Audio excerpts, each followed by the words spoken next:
We have all heard that Jesus is coming back like a thief in the night. That we're supposed to be ready anytime. He could show up at any moment. But if you look at this particular verse in context that Paul is talking about when he talks about a thief in the night, the amazing thing is Jesus is coming as a thief in the night to unbelievers. They're the ones that are going to be shocked. The Apostle Paul says believers are not going to be shocked. He's not coming as a thief in the night to us. We are supposed to be ready. Then we're going to talk about the restrainer. There's a lot of controversy over this, like who is this restrainer? Some people think it's the church. We're going to talk about that.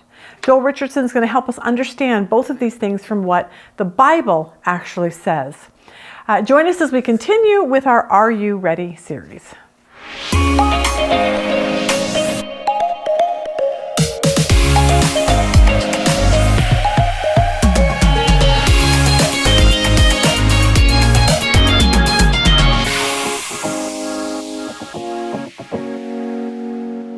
Jesus is coming like the thief in the night. He should be here anytime.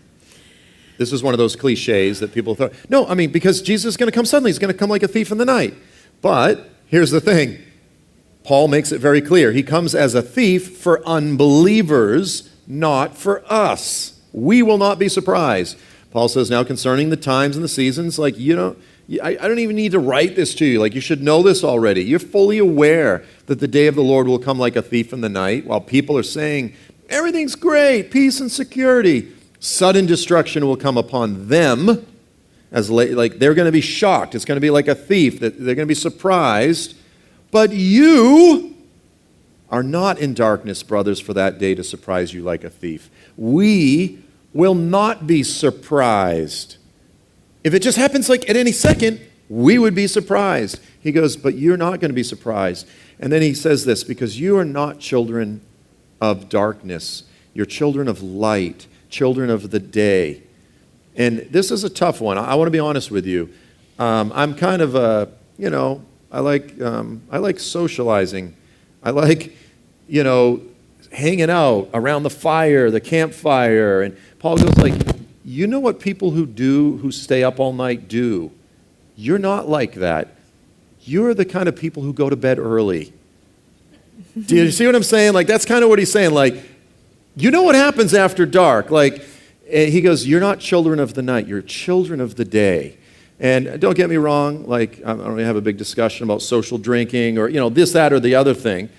But it's kind of a conviction for me because I always the last one to go to bed when everyone's hanging out and socializing. And he goes live as people of the day. And so it's just an interesting little term there. All right, let's move on and talk about the restrainer. Because people always say no, the restrainer means the Holy Spirit, and the Holy Spirit means he's living inside of us, and we're the church, and so the church is gone, and so talk about that. Yeah. So this is a big issue that comes up a lot whenever you're discussing the rapture and so forth. And I want to be clear, I don't have a super strong opinion as to the identity of the restrainer. There's something if you really do a survey, there's 30 different opinions as to what the restrainer is or who it is. But here's the verse. Do you not remember when I was with you, I told you about these things? So Paul's kind of we previously had a very involved discussion about this. So it's kind of a mystery because we don't know what he said. He goes, and now you know what is restraining. And then he uses the singular personal pronoun. So it seems to be saying that it's an individual. Others say, yeah, sometimes he uses personal pronouns, but it's actually more of a concept. So it's tricky. Is it an individual or is it something? Something is restraining. And at that particular time, he will be revealed, or it will be revealed. And he says, for the mystery of lawlessness is already at work. Only he who now restrains will do so until he is taken away, or until it's removed, or until it is taken away. And then the lawless one will be revealed. So what is the restrainer? Again, as I said, there's multiple theories. Pre-tribbers often claim that the restrainer is the Holy Spirit. This is a very, very common teaching. They'll say, when the church is removed, the Holy Spirit's removed. And then I go, the Holy Spirit is omnipresent. Even if the church is removed, there's no place that the Holy Spirit is not. And if there's no Holy Spirit in the earth, how do all these people get saved? Because they'll admit there's tribulation saints.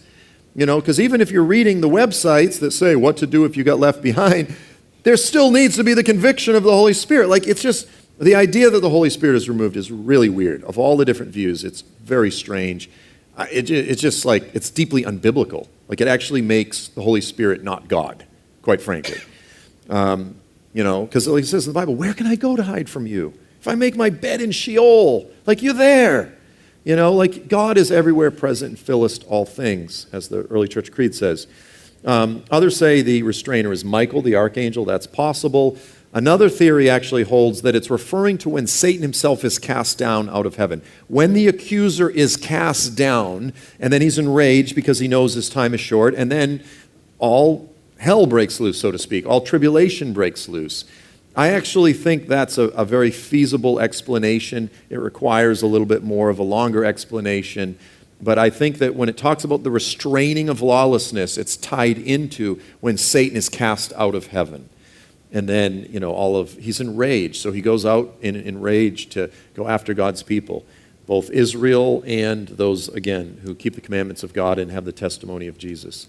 So, but the idea that it's the Holy Spirit, it's really, as I said, an actually unbiblical teaching.